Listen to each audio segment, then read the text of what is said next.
Ladies and gentlemen, imagine a 158-year-old financial institution vanishing overnight, along with $600 billion. How could a simple lie on a billboard wipe out the retirement accounts of millions? Let's dissect the truth together. It's 2002. America is still nursing a hangover from the dot-com crash. September 11th just sucker-punched the economy and Wall Street is kind of twitchy. But don't worry, the Federal Reserve has a plan. Slash interest rates to basically zero. Boom, money's cheap, borrowing is easy. And suddenly everyone's favorite national pastime isn't baseball anymore. It's buying a house. Congratulations. You're approved for $500,000, but we make $40,000 a year. Not a problem. Adjustable rate balloon payment ninja loan. Wait, what's a ninja loan? No income, no job, no assets, no problem. See, back in the early 2000s, home ownership wasn't just a roof and four walls. It was the American dream. It meant stability status, suburban bliss, and the message being pumped through every ad, billboard, and mortgage seminar was loud and clear. Why rent when you can own? Banks agreed. In fact, they agreed so hard they started throwing money at people like it was a game show and everyone was winning.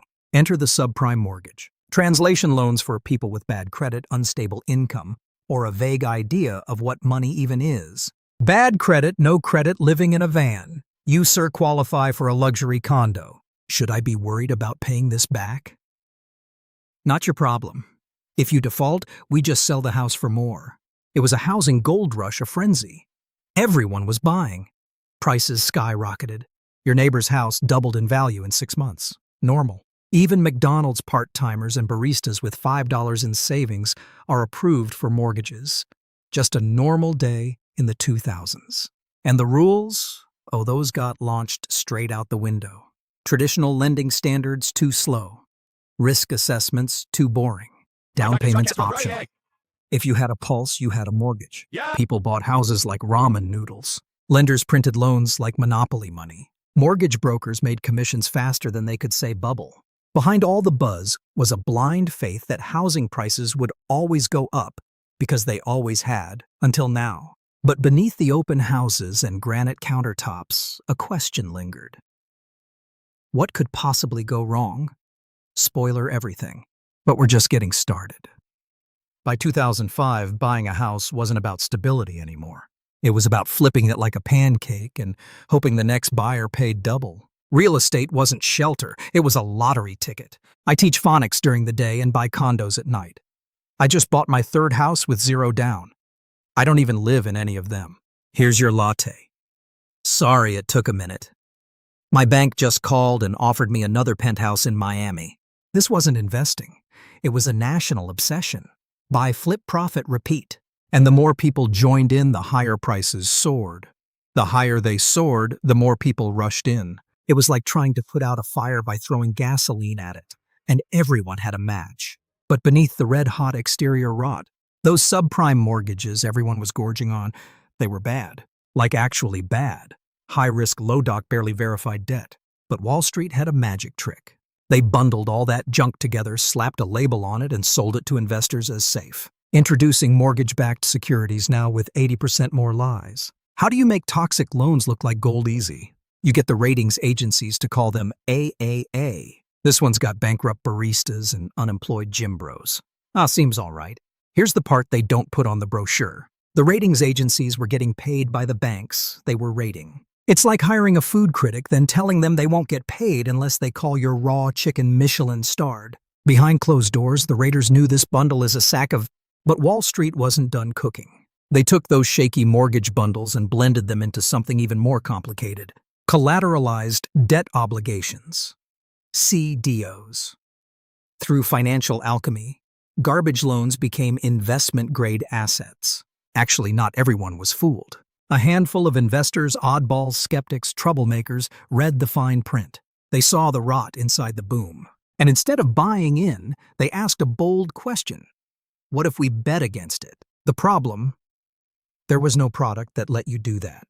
So they marched into Wall Street's marble fortresses and said, "These loans are garbage. We want to short them. Can you build something that pays us if they go bust? You want to bet against the housing market? That's adorable. Fine. You want insurance? We'll write it. You pay us monthly, and when nothing happens, we pocket the premium.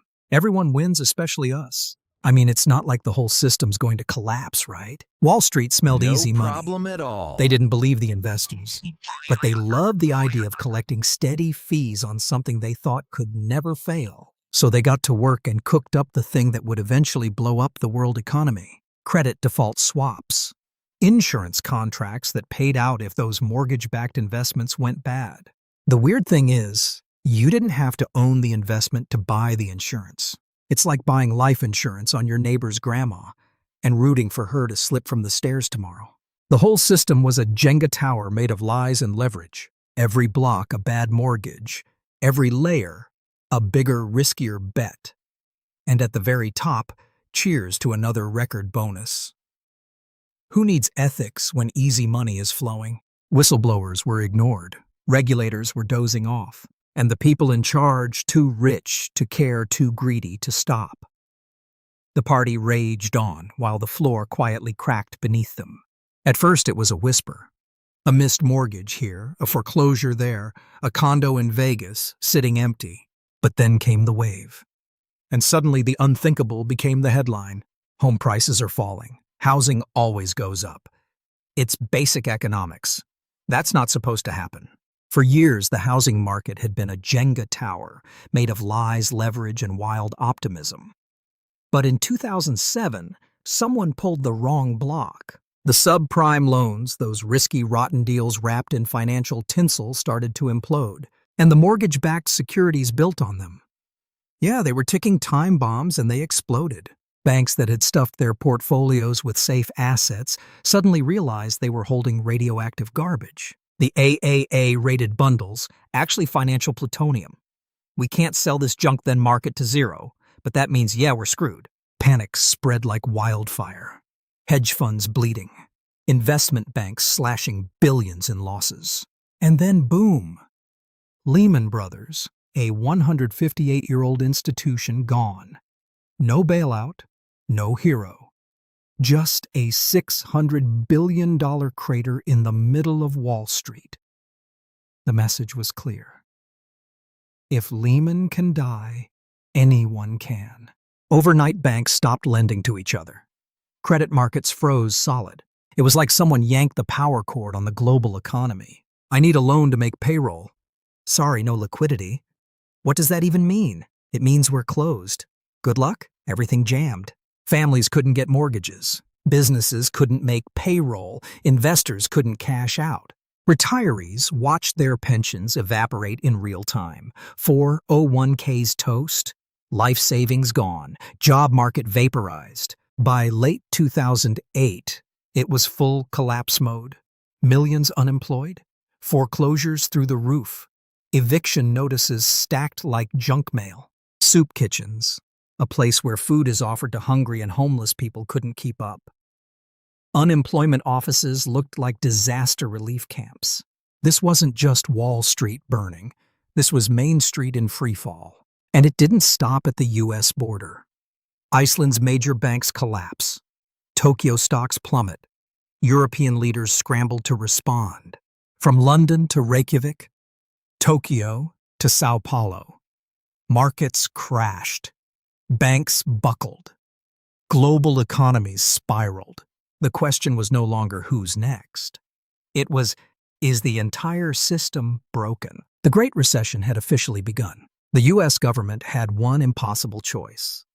Let it all burn, or throw billions of taxpayer dollars to the very guys who lit the match. October 2008. They picked the latter one. I need $700 billion for what? To shovel into burning banks before the whole thing explodes. Enter TARP, the Troubled Asset Relief Program. Basically, they were giving Wall Street a $700 billion pillow to fall on. Why? Because the banks weren't too big to fail. Let them collapse, and they'd take down the global economy. So the government did what it had to do. They started chucking money out of helicopters. Seriously? Loans, bailouts, stock purchases. It didn't matter what form it took. If your balance sheet had smoke coming out of it, Uncle Sam brought the fire hose. But it wasn't just banks getting the golden treatment. AIG, the insurance giant that bet trillions on garbage, got over $180 billion in aid. Even GM and Chrysler car companies got $80 billion. It was triage on a scale no one had seen since the Great Depression. Meanwhile, over at the Fed, Ben Bernanke was busy rewriting the rules of economics with a money cannon. Interest rates sliced to near zero, borrowing basically free. And then came the big one, quantitative easing, which means the Fed started printing money out of thin air to buy bonds and mortgage junk. Think of it as patching the Titanic with $100 bills. Don't worry, let me cook. And guess what? It kind of worked. Markets calmed down. Banks unclenched. The stock market bottomed out in March 2009 and started crawling back. Wall Street exhaled. But Main Street still choking on smoke. The aftermath was brutal. Unemployment hit 10%. 8 million jobs gone. 4 million homes foreclosed. $19 trillion in household wealth vanished. Families that had never missed a payment suddenly owed more on their homes than the homes were worth. And people were pissed. Wall Street bonuses are back. I just got evicted and they get a bonus. The people who caused the collapse got bailed out. The people who lived through it got pink slips and food stamps. Wall Street popped champagne. Main Street stood in line for soup. And then came the rage. 2011, Zuccotti Park, New York City. Thousands gather tents, drums, cardboard signs. One reads, "We are the 99%. It wasn't just about bailouts anymore. It was about a system rigged to protect the powerful. Privatized profits, socialized losses, and a total absence of justice. No major Wall Street CEO went to jail. No handcuffs. No perp walks. Just golden parachutes and quiet retirements. The system survived, but trust burned to the ground. A generation grew up knowing when the banks mess up, they get rescued. When you mess up, you get wrecked." If you spot any oversights or have a different perspective, please share your thoughts in the comments. Don't forget to like, share, and subscribe to Professor Simplifies. This is Professor Simplifies, and I'll see you in the next video.